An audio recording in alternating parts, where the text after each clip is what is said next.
महिलाएं भी हैं। करीब करीब 26 नामजद और 350 से ज्यादा अज्ञात लोगों के खिलाफ मुकदमा दर्ज किया। आईजी ने अपनी कमिटमेंट जो बातचीत थी उसमें धोखा करा, दर्ज करवाएंगे। मुख्यमंत्री के खिलाफ हम मांग करते हैं कि धारा 144 का महामारी के एक्ट के उल्लंघन का मुकदमा दर्ज हो, और इसी के साथ में जिन पुलिस वालों ने पत्थर बरसाए हैं उनके ऊपर भी मुकदमा दर्ज हो, अन्यथा 24 को बड़ा निर्णय लिया जाए।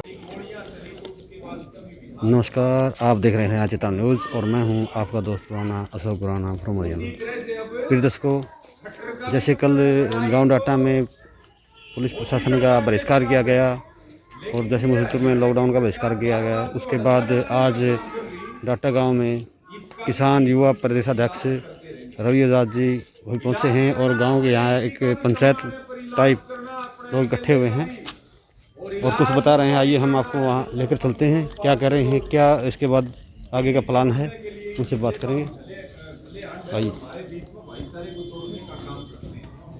वोट किसके पास है? हमारे पास। आपको अपनी ताकत का पता चल गया कि ताकत हमारे पास है। ये तो लॉकडाउन की नौटंकी कर रहे, इन्होंने तो अब लॉकडाउन लगाया, लेकिन हमने 160 दिन से हरियाणा की सरकार को कैद करके रख रखा है। आज पता ये चल रहा कि ताकत इस कुनबे के अंदर है, ताकत खट्टर के अंदर और किसी पार्टी के अंदर नहीं।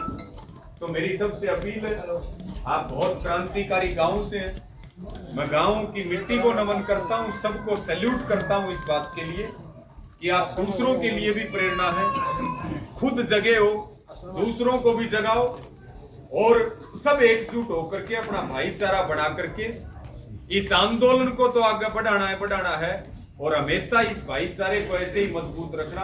वर्षों से हम लूटते रहे हैं, वर्षों से हम पिटते रहे हैं, हम जिए या मरे, लेकिन अपने इन आने वाली पीढ़ियों को हम गुलामी की जंजीरों में जकड़ने नहीं देंगे, हम देश को गुलाम नहीं होने देंगे। लाल किला बेचना शुरू किया था, कानून आया था सबसे पहले कौन सा? नोटबंदी लेकर के आए थे और लाल किले से बिक्री शुरू की थी देश की। आज ये देश के बैंक बेच रहे हैं, कानून बना करके किसान को बेच रहे हैं, लोगों की जो खाने का अधिकार है उसको छीन रहे हैं। आज ये बीपीसीएल बेच रहे हैं, ट्रेनें बेच रहे हैं, रोडवेज बेच रहे हैं, आज जो है ये हवाई जहाज बेच रहे हैं, एयरपोर्ट बेच रहे हैं, एलआईसी बेच रहे हैं।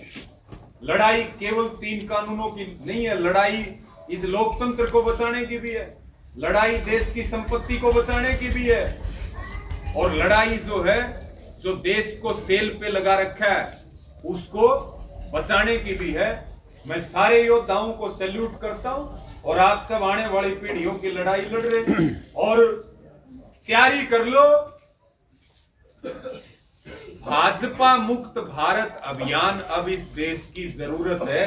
भाजपा और आरएसएस का नाश होना और इनका खात्मा होना इस देश के लिए बहुत जरूरी है और हम इसके लिए दिन रात काम करेंगे सब मिलकर के। और अंत में मेरी ये भी अपील है, सोशल मीडिया पे चीजों को ज्यादा चलाएं हमारे सब भाई, क्योंकि पिछले 3-4 दिनों से बीजेपी बहुत तरह के दुष्प्रचार करवा रही है, बहुत तरह के हमारे बीच में मन भेद और मतभेद करने की तैयारी कर रही है। तो सारे जितने सोशल मीडिया वाले हमारे साथी हैं, दब के चलाओ, दब के इलाज करो, बढ़िया भाईचारा जुड़ गया, खूब आनंद आ रहा होगा।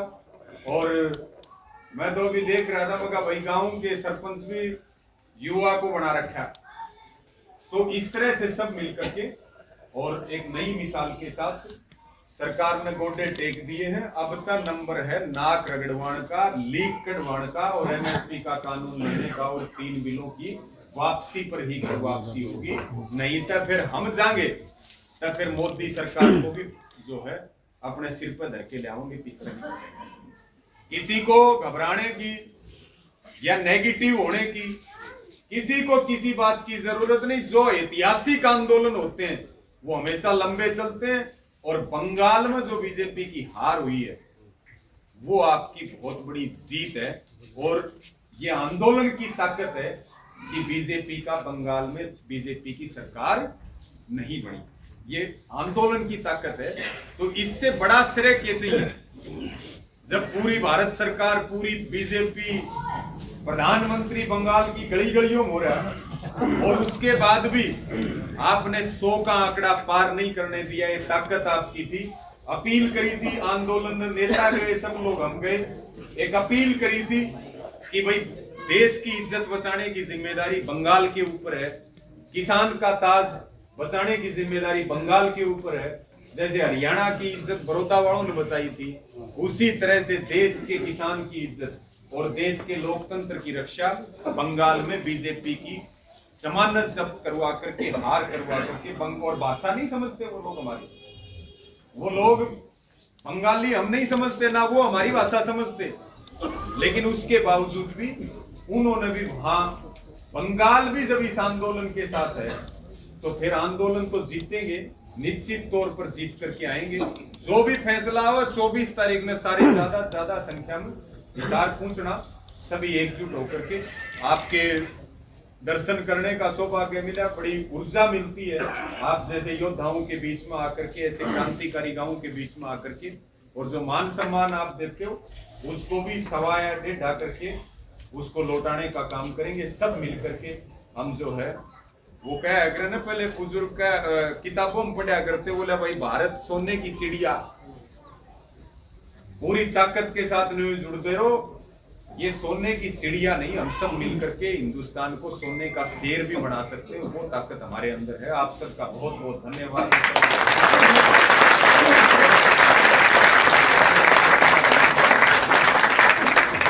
ये रवि जाजी जितने भाई हमारे निरंतर राशन लेकर के कोशिश करेंगे, सारे के सारे भाइयों को मैं बहुत बहुत धन्यवाद करता हूँ। मेरे साथ जोरदार नारे लगा दो।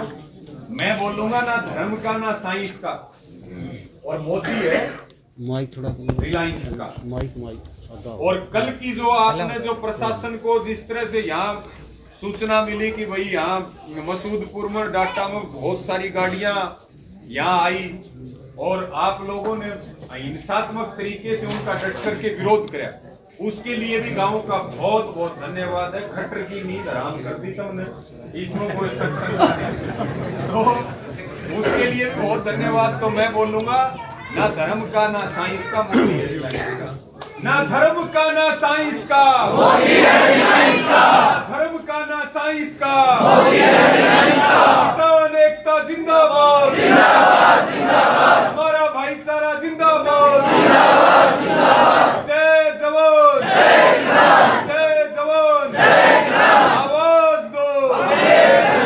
बहुत बहुत धन्यवाद।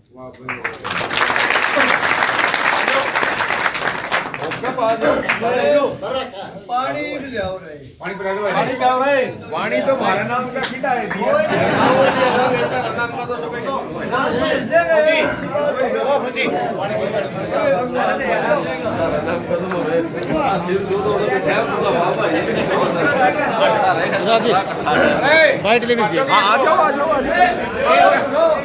तो हमारे साथ एक बार आइए, आ जाओ भाई, बस अंदर ठीक है चल रही होगी बिल्कुल लाल से ही शुरू होती, लाल से। तो हमारे साथ किसान युवा प्रदेशाध्यक्ष रवि जाजी हैं जो अभी अभी पंचायत में बोल रहे हैं, उनसे बात करते हैं। यार एक टाइम चलता पाओ टाइम, अरे ये बत्ती वाले बंद कर दिए लेके चलना है। कल टोल पे कौन थे? रवि जाजी कल टोल पे कौन थे?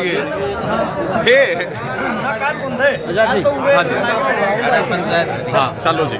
मेरा क्वेश्चन ये है, जैसे लाठीचार्ज के बाद किसानों पर मुकदमे हुए, 26 मुकदमे हुए, तो उनके बारे में क्या प्रतिक्रिया है? मतलब उनको क्या बहाल करवाया जाएगा, किस तरह से? मतलब 26 से देखिए, मैं बोलूं, देखिए सीधे तौर पर जो भी आंदोलन की घोषणा है और उसके लिए जो कॉल होती है और उसमें किसी भी तरह का नुकसान सरकार करती है तो संयुक्त किसान मोर्चा पूरी मजबूती के साथ उनके साथ खड़ा है। और वो चाहे उनको मेडिकल हेल्प की बात हो, चाहे लीगल हेल्प की बात हो, या धरातल पर रह करके आंदोलन लड़ने की बात हो, हम मजबूती के साथ खड़े थे, खड़े हैं, खड़े रहेंगे। महिलाएं भी हैं जो मुकदमे? हाँ, महिलाएं भी हैं। करीब 26 नामजद और 350 से ज्यादा अज्ञात लोगों के खिलाफ मुकदमा दर्ज किया गया। 24 तारीख को हिसार की कमिश्नरी का घेराव रखा और उसमें कड़ा फैसला लेंगे। मुकदमे रद्द कर ले सरकार, क्योंकि उन्होंने अपनी आईजी ने अपनी कमिटमेंट जो बातचीत थी उसमें धोखा करा। और हमने MLR कटवाई है। हमारे जितने चोटिल किसान हैं, हमारी बहनें माताएं हैं, बुजुर्ग हैं, मुकदमे दर्ज करवाए जा रहे, मुकदमे दर्ज करवाएंगे। मुख्यमंत्री के खिलाफ हम मांग करते हैं कि धारा 144 का महामारी के एक्ट के उल्लंघन का मुकदमा दर्ज हो, और इसी के साथ में जिन पुलिस वालों ने पत्थर बरसाए हैं उनके ऊपर भी मुकदमा दर्ज हो, अन्यथा 24 को बड़ा निर्णय लिया जाएगा। अच्छा, ये जैसे बसूतपुर में डाटा में बहिष्कार किया गया, हाँ, पुलिस प्रशासन का लॉकडाउन का बहिष्कार किया गया, हाँ, क्या इसको आगे बढ़ाया जाएगा या यही मतलब ऐसा है? ये क्या है? ये क्रांति है।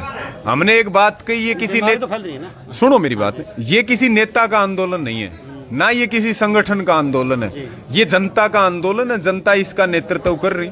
और हरियाणा के गांव ने, जैसे हम डाटा गांव में बैठे, बिल्कुल शुरुआत में फैसला लिया, ठीक है। मसूदपुर गांव ने शुरुआत में फैसला लिया, आगे आप कैथल चले जाओ और मजोदर, अब तक करीब 50 से ज्यादा गांव ने फैसला ले लिया।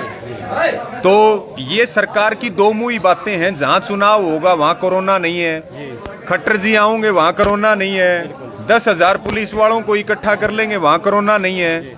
लोग बीमारी से मरे या ना मरे, लेकिन भूख से जरूर मर जाएंगे। काम धंधे सबके बंद करवा दिए। खट्टर जी आएंगे तो 700 आदमी आएंगे। हमारा एक 90 साल का बुजुर्ग एक्सपायर हो जाए तो उसको 11 आदमी अंतिम संस्कार करेंगे। ये नौटंकी, एक राज्य के अंदर 2 कानून नहीं चलेंगे। असहयोग आंदोलन के तहत ग्रामवासियों ने खुद फैसले लिए हैं और सरकार की नींद हराम हो रही। खट्टर से पूछ लो अगर बातचीत करता हो तो।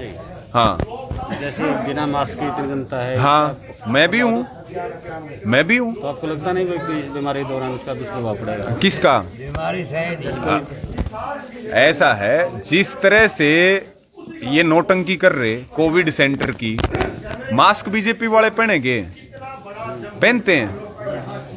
बंगाल में तो ऐसा नहीं था। नहीं, बंगाल में ऐसा क्यों नहीं था? सीएम के कार्यक्रम में क्यों नहीं था? वहां के आप देखो फोटो वीडियो, जो 70% आदमी खट्टर के साथ जो कंधे के धोरा खड़े हुए नहीं पहन रहे। ये कहेंगे हॉस्पिटल के लिए आए थे वो। अच्छा, कहाँ है हॉस्पिटल? जो 500 बेड का हॉस्पिटल में आए थे उद्घाटन के लिए, अच्छे कार्य के लिए आए थे। वहाँ भी उसका पानीपत का तो हॉस्पिटल खुला था, उसमें तो पानी भर गया। अच्छा, आप देखो आड़े जो एड बना रखा है इस हॉस्पिटल का एड बना रखा है, उसका फोन बंद है।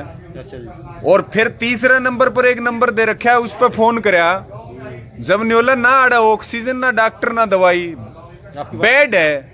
हाँ, बेड है, और वो बेड आपके घर पे भी है। ये जवाब है। यहाँ के जो ड्रग इंस्पेक्टर है हिसार जिले के, उसका फोन बंद पड़ा है। ये तो भाई साहब इस महामारी के नाम पे काले कानून ला रहे, आम आदमी की कमर तोड़ रहे और एजेंडा चला रहे हैं, जिसको हरियाणा व सिर्फ देशवासी नहीं चलने देंगे। क्या प्लान करे आपने, क्या बताया? प्लान तो यो इतना बढ़िया हो रहा, इस ते दसल्ट ले सरकार। आगे क्या योजना? आगे तो 24 को हिसार में चल रहा प्लान। हाँ, और 26 को पूरे देश का ऐलान हो रहा काला दिवस का, और अभियान चलता रहेगा। फैसला हम सड़कों के ऊपर है ना, तो 100 मोदी भी नहीं सके और खट्टर भी नहीं सके। पक्का इलाज करेंगे जी। बहुत धन्यवाद आपका। ये थे किसान युवा प्रदेश रवि जाट जी, जिन्होंने स्पष्ट कह दिया कि फैसला किसान करेंगे, वही मंच होगा, वही पंच होंगे। तो पूरी जो पंचायत में ये फैसला लिया गया है कि 24 तारीख को आईजी का घेराव किया जाएगा और जो मुकदमे हुए हैं उनको बहाल कराने का पूरा प्रयास किया जाएगा।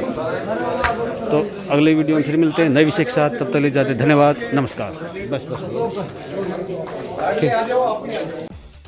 नमस्कार, हमें उम्मीद है ये वीडियो आपको पसंद आया होगा। लेटेस्ट खबरों के लिए यूं ही देखते रहिए और इस वीडियो के पसंद आने पर लाइक, शेयर एंड सब्सक्राइब करना ना भूलें।